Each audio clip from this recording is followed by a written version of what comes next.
Votre invité en direct sur Boursorama dans la grande interview aujourd'hui, c'est Samy Chahar, chef économiste de la banque Lombard-Odier. Bonjour Samy. Bonjour David. Tous mes voeux, bonne année. Meilleurs vœux. Alors je ne sais pas si ça commence bien, mais en tout cas hier on a eu le FMI qui a félicité la France pour sa gestion efficace de la crise. L'institution, je cite, qui félicite les autorités pour leur réponse rapide et souple à la crise, mettant en avant le fonds de solidarité dont on a beaucoup parlé ici, le chômage partiel, les prêts garantis par l'État. Est-ce que le gouvernement, pour vous Français, a vraiment fait du bon boulot, économiquement parlant? On a objectivement, je pense que le travail qu'a fait le FMI, on le fait aussi. L'idée, c'est d'essayer de prendre des mesures aussi objectives que possible et puis de comparer tous les pays, toutes les économies et d'essayer de voir ceux qui s'en sont un peu mieux sortis, ceux qui sont un peu moins bien sortis. Et je dirais que la France est au milieu du pack. Il y a quand même des économies asiatiques qui ont fait un meilleur travail, qui ont su contenir la pandémie un peu plus efficacement et donc qui ont des niveaux d'activité un peu plus élevés. Mais il y a aussi toute une partie de pays qui ont bien moins bien fait que la France. Le Royaume-Uni, quand même, ça a été plus difficile. Les États-Unis, qui est un des pays qui a le moins bien fait. Puis certaines économies émergentes, Je coupe au Samy. Brésil, tout ça. Samy, pourquoi les États-Unis, encore une fois? Moi, je vois une récession de 3% sur 2020. Nous, on fera 3 fois pire. Et en nombre de morts par habitant, Oui, ils ne sont pas tellement loin devant nous. Hein. C'est un choix. Économiquement, il y a eu moins de dégâts aux États-Unis qu'en France, c'est vrai. Mais d'un autre côté, ils ont un dégât humain qui est bien plus conséquent. Donc En voilà, nombre de morts par habitant, vraiment? Exactement, ça dépend d'où on met le curseur. Et effectivement, il y a une réalité dans cette situation, c'est quand on contrôle la pandémie, on peut y parvenir, mais ça a un coût économique. Et donc effectivement, il faut voir où on met le curseur. Et les Américains ont peut-être choisi l'économie au-dessus du sanitaire. Ok, donc les bons élèves pour vous alors? On met qui dans les bons élèves? Moi, j'ai le sentiment qu'on doit caractériser les bons élèves comme, mine de rien, un coût humain et sociétal le plus contenu que possible. Bien sûr, il y a des dégâts, mais il s'agit de limiter ces dégâts pour un coût économique qui aurait pu être pire. Donc je trouve quand même que dans les bons élèves, je mettrais d'abord l'Asie, ensuite l'Europe, et effectivement, les États-Unis, le Brésil, comme pays où quand même les choses ont un peu dérapé, même si peut-être qu'économiquement, ça a un petit peu mieux tenu. Pardon, c'est votre opinion, mais mettre l'Europe avant les États-Unis, convainquez-moi, s'il y a matière. Alors, encore une fois, en termes de gestion de la pandémie, ce que l'Europe a fait de mieux que les États-Unis, c'est de mettre quand même ces mesures de restriction qui sont certes coûteuses économiquement, mais qui, à mon sens, ont permis de préserver quand même des vies. Aux États-Unis, il y a eu 400 000 morts, c'est à peu près 130 morts par 10 000 habitants. La France est en dessous de ça, elle a donc fait en sorte qu'il y ait moins de victimes à cette pandémie, mais c'est vrai, le coût économique a été plus important. Peut-être que, d'ailleurs, ce que les Américains ont fait de bien, c'est qu'ils ont peut-être moins bien géré cette pandémie, mais enfin, c'est vrai que le soutien économique a été conséquent, il y a eu beaucoup de soutien fiscal, ce que peut-être la France a fait un peu moins bien. Mais encore une fois, voilà, qu'est-ce qu'on cherche à privilégier, l'humain ou l'économique? Ouais. Sur le soutien économique, on n'est pas largement écrasé pour le coup par les Américains. C'est ce que me disait hier Jean-Pierre Petit, le président du Cahier vert de l'économie, qui me disait que pour le coup, les Américains, en termes d'injection d'argent uniquement pour la partie budgétaire et fiscale, étaient largement devant nous. Hein. Ah oui, il a raison. Là-dessus, c'est vrai que les Américains ont fait un travail que aucune autre économie n'a fait, d'ailleurs, ni en Asie, ni en Europe. C'est vrai que là, pour le coup, les Américains n'ont pas leur pareil quand il s'agit de soutenir l'économie, que ce soit au niveau fiscal ou au niveau monétaire. Et c'est ce qui explique le chiffre que vous mentionniez tout à l'heure, c'est-à-dire le fait que finalement, le dégât économique a été encore un peu plus contenu. Mais c'est vrai que là-dessus, il n'y a pas de comparaison possible. C'est vraiment le poids lourd en termes de relance fiscale. Là, côté américain, ils ont fait très très fort. Et ça va continuer parce que quand on écoute hier Janet Yellen, on a compris que ça serait la ministre de la Dépense. Hein. Oui, exactement. Donc, alors, en gros, ils ont déjà mis 2200 milliards, donc c'était quand même 10% du PIB. Ils ont rajouté 900 milliards en décembre, et là, ils parlent de rajouter quelque chose d'au-dessus de 1000 milliards, donc on est quand même dans du très conséquent. Mais encore une fois, ce qui va être intéressant maintenant, c'est comment on dépense cet argent. Est-ce qu'on fait de l'investissement productif ou est-ce qu'on fait de la dépense de court terme? Et c'est là où, effectivement, Janet Yellen va avoir un rôle très important. Sur le FMI qui prévoit pour le coup, je reviens sur la France, Samy, 5,5% de croissance pour nous cette année en France, juste en dessous au final des 6% qui sont visés par le gouvernement français. Ça reste pour vous atteignable comme objectif parce que le premier trimestre s'annonce calamiteux et puis le deuxième trimestre assez, voire très incertain. Oui, c'est un tout petit peu. Je pense que c'est des prévisions qui vont être plutôt revues à la baisse. Mm. Alors, pas significativement à la baisse, parce que si vous regardez ces prévisions d'ailleurs, et du gouvernement et du FMI, l'essentiel du rattrapage économique doit se faire sur le deuxième, Mm. le troisième et le quatrième trimestre. Donc, on va dire c'était prévu que le premier trimestre continue d'être un peu difficile, pas aussi difficile, mais du coup, je pense que des prévisions entre 4,5 et 5% me paraissent plus raisonnables pour l'année. Et tout ça est supposé se réaliser en l'absence d'un nouveau confinement qui, voilà, qui n'est plus exclu par les autorités françaises. En tout cas, c'est l'hypothèse de base, hein, c'est que la vaccination permette, après le premier trimestre, de commencer à réduire les restrictions et donc de faire en sorte que l'économie s'épanouisse un peu mieux au deuxième et au troisième trimestre. Mais effectivement, si la vaccination est un échec ou trop lente et qu'il faut mettre des restrictions au deuxième trimestre, évidemment, ces chiffres de croissance seront révisés encore davantage à la baisse. Ouais. On voit d'ailleurs que le marché est tiraillé pour le coup, entre deux forces à court terme. Il y a cet espoir de vaccination collective avec cette accélération autant que faire se peut dans les divers pays et cette forte, il faut le dire, poussée augmentation du nombre de personnes qui sont infectées avec les différents variants. Ce qui pousse potentiellement, on le voit bien, au reconfinement. On voit bien que l'Allemagne va aller plus loin, Israël aussi. Et là, on se dit, mais quelle force va l'emporter à court terme? Pas à horizon 6 mois, mais à court terme. Oui, l'idée, elle est là. C'est vraiment finalement donc le fait de limiter les dégâts, mais quand même ce sentiment qu'on a notre destin entre nos mains. On va peut-être échouer dans ce processus de vaccination et à accélérer le processus de vaccination, mais quelque part, on a notre destin entre les mains. Ce vaccin est là. Alors peut-être pas en quantité suffisante, mais enfin, toutes les doses ne sont pas utilisées non plus. On voit qu'Israël a été capable effectivement d'aller très très rapidement à un taux de vaccination de 30% de sa population, hein, en quasiment un mois et demi. Tout en Les cumulant, Britanniques sont à 7-8%, ouais. donc c'est atteignable. Ouais, tout en cumulant d'ailleurs pour Israël le confinement. Confinement plus Exact. vaccination. Et ce qui va être intéressant en Israël, c'est de voir, maintenant qu'ils ont vacciné 30% de la population, donc quasiment l'essentiel de la population à risque, est-ce que finalement la mortalité, est-ce que les cas sérieusement atteints, est-ce que les taux d'occupation des hôpitaux vont commencer à chuter, ce qui va permettre dans les semaines qui viennent peut-être à Israël de commencer à réduire les restrictions. Donc c'est le plan des économies occidentales, c'est qu'en vaccinant l'essentiel de la population à risque, on arrive à désengorger les hôpitaux et donc enlever les restrictions. Et le but, c'est d'atteindre ça à peu près au deuxième trimestre de cette année. Ouais.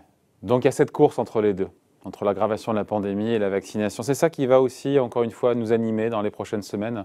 Ce n'est pas de l'économie, Oui. mais on va rester encore une fois là-dessus, avec l'idée que si la pandémie s'aggrave à court terme, conséquences sur les marchés, ça devrait les faire baisser. Ce n'est pas le scénario qui a été acheté, hein. En tout cas à court Oui, terme. je crois que l'idée, c'est de dire il y a cette course, on a toutes les cartes entre nos mains pour gagner cette course. Ça ne va pas être une course facile, évidemment, mais enfin, il y a de bon espoir pour qu'en tout cas, en 3 mois, on arrive au moins à vacciner l'essentiel des personnes à risque et donc à désengorger les hôpitaux. Vient le deuxième trimestre. Le deuxième trimestre, il y a aussi une saisonnalité qui finira par être plus positive. Donc le marché regarde finalement un petit peu au travers des difficultés de court terme. Et je vous rappelle que ces difficultés de court terme, elles sont quand même contenues. On n'a pas des dégâts économiques comme on a pu avoir dans la première moitié de 2021. Ça ne veut pas dire que c'est facile, mais ça veut dire qu'on arrive à naviguer, à limiter les dégâts sur l'emploi, les faillites et l'activité économique, et donc dans l'attente finalement d'un retour à un environnement plus normal. On limite les dégâts pour l'instant. Vous faites des prévisions sur le mois de l'année, vous parlez du deuxième trimestre, où la moitié de la population sera vaccinée pour le coup dans tel ou tel pays? Parce qu'on l'a dit, c'est une des conditions quasiment sine qua non d'une reprise durable. Oui, effectivement, on fait des projections, alors pas sur l'immunité collective, alors je crois qu'il faudrait vacciner 60 à 80% de la population pour atteindre cette immunité globale. On est plus intéressé par la première étape de la vaccination, qui est d'essayer de vacciner autant que possible les personnes à risque et le personnel hospitalier. C'est à peu près 20% de la population des principales économies. Donc, c'est 20% vraiment la première cible. Et c'est à partir du moment où on atteint ce taux de vaccination-là sur ces personnes à risque, donc 100% des personnes à risque, ça serait 20% de la population. Là, on devrait pouvoir commencer à enlever les restrictions. Et si on fait des projections, d'ici la fin du premier trimestre, voire début deuxième trimestre, on devrait commencer à voir des hôpitaux se désengorger et donc la possibilité de réduire les restrictions. Bon, un petit mot des marchés. Je lisais cet entretien du stratégiste action de Goldman Sachs au Monde, celui qui est à Londres, qui dit voir les bourses mondiales au début d'une phase haussière liée donc à cette reprise économique quelque part en 2021. Ça vous inspire quoi? Nouvelle phase haussière? Alors, on a un point de vue qui est peut-être un tout petit peu plus conservateur. Le sentiment, c'est que énormément de ce dont on vient de discuter est quand même dans les cours. Donc la reprise, on n'en est pas au début. Hein. On a vu déjà une très très bonne partie de cette reprise. En revanche, ce qui nous intéresse, c'est Reprise certains boursière. segments de marché où il y a du retard. Vous parlez de la reprise boursière. Oui, exactement. Oui, Et oui. même quelque part de la reprise économique aussi. Je vous rappelle que le deuxième trimestre a été un trimestre dramatique. Le troisième trimestre a quand même été un trimestre d'expansion. Quatrième trimestre et premier trimestre de cette année, on est dans la limitation des dégâts, même si ça ne sera pas bon. Mais enfin, on sent quand même que le plus dur, on l'espère, est plutôt derrière que devant.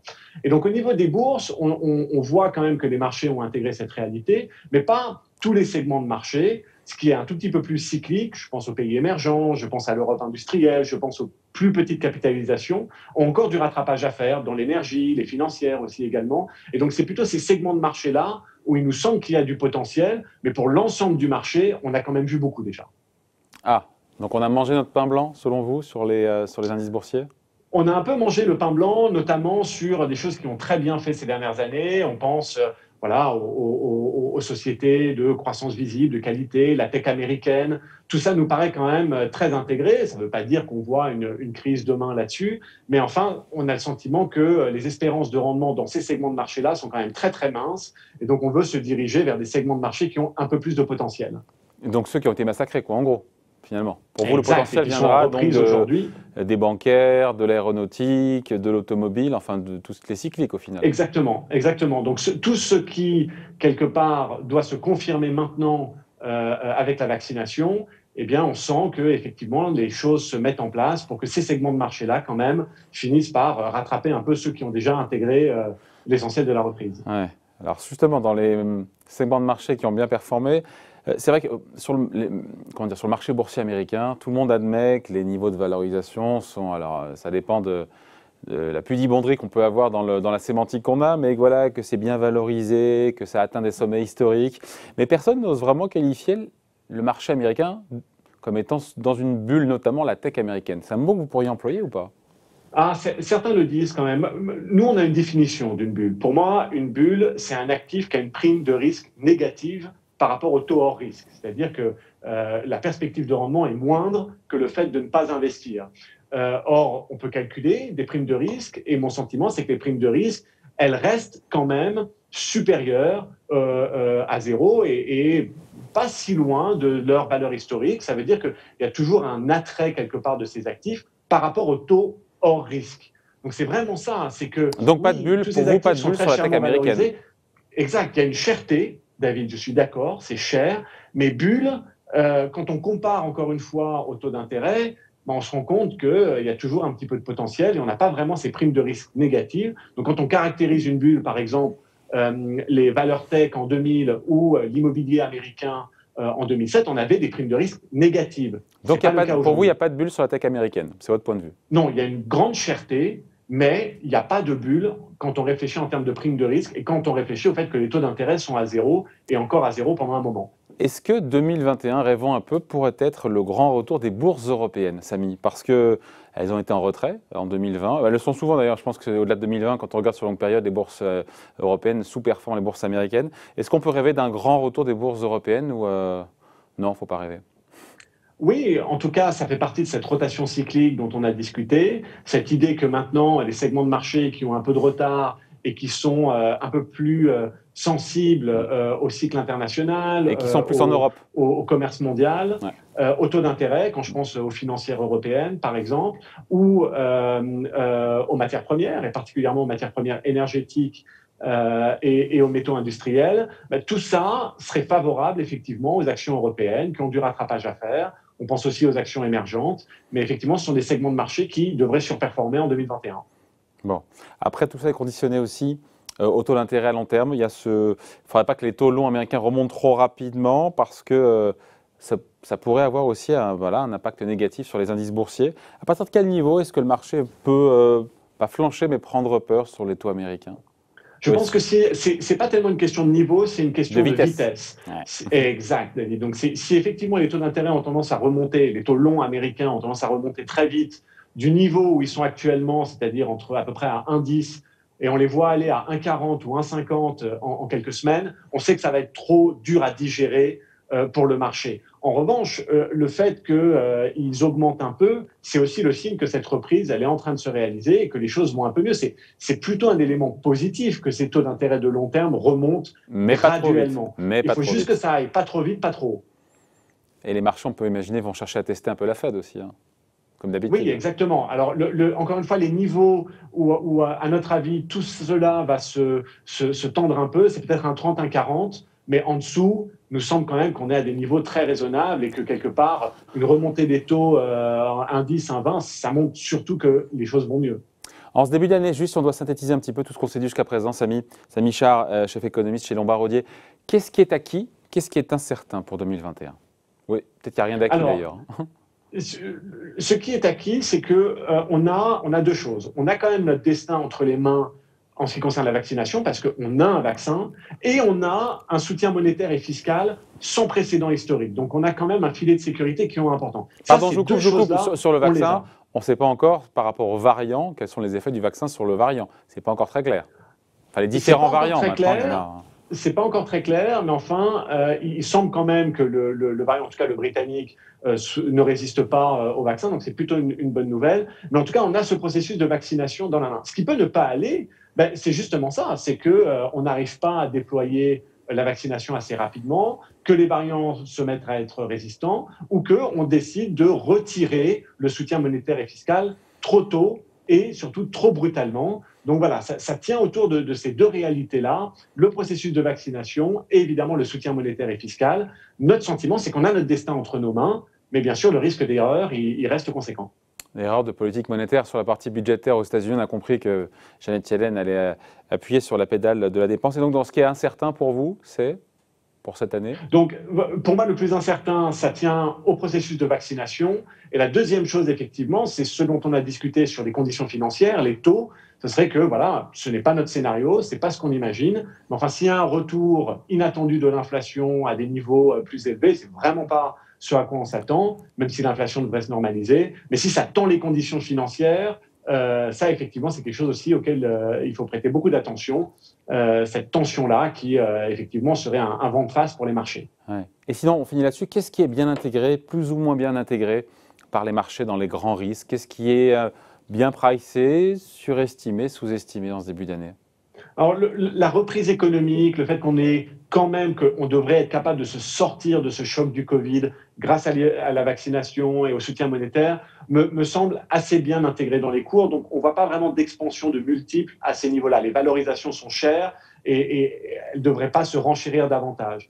Peut-être que ce qui n'est pas complètement intégré, c'est l'impact que cette histoire-là va avoir sur les profits. On voit quand même que trimestre après trimestre, les sociétés continuent de surprendre à la hausse dans leur capacité à générer des profits. On a le sentiment qu'on est dans une situation très difficile, ce qui est vrai, mais c'est peut-être ce qui est sous-estimé, c'est qu'il y a quand même un résidu d'activité économique, il y a quand même une vie économique, et il y a quand même donc des entreprises qui arrivent à revenir dans la profitabilité, et ça reste quand même sous-estimé. Donc, l'histoire de 2021, c'est vraiment une histoire de sociétés qui retrouvent une profitabilité. Ce n'est pas une histoire d'augmentation de la valorisation. Ouais, même si, encore une fois, du fait de l'aggravation de la pandémie à court terme, peut-être que ces reprises de croissance, de bénéfices des entreprises, peut être aussi décalées dans le temps, et ça, je suis pas. Est-ce que c'est bien attendu, estimé par les marchés? Non, bien sûr que c'est le risque. Si la reprise économique doit être retardée, son impact sur les profits est retardé, bien évidemment qu'aujourd'hui, dans les cours, je ne vais pas dire qu'il y a une certaine complaisance, mais en tout cas, ça intègre ces deux facteurs, c'est que la vaccination fonctionne, qu'il y a du soutien politique et monétaire, et donc il faut que quelque chose déraille à ce niveau-là pour qu'il y ait une Donc si la reprise économique est un petit peu décalée dans le temps, ça peut faire consolider ou pousser à la consolidation des marchés?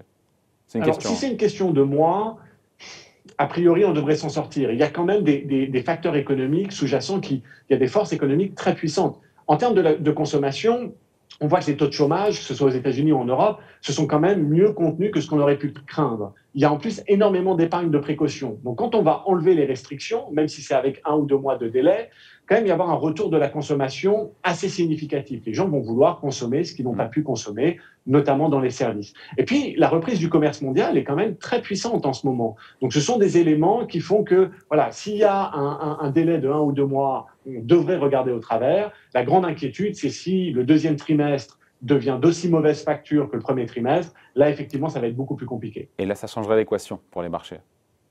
Exact. D'ici là, on aura eu le temps de se reparler. Merci en tout cas. Samy Char, Merci, chef David. économiste chez Lombard Odier, invité de la grande interview en direct sur Boursorama. Merci. Bye.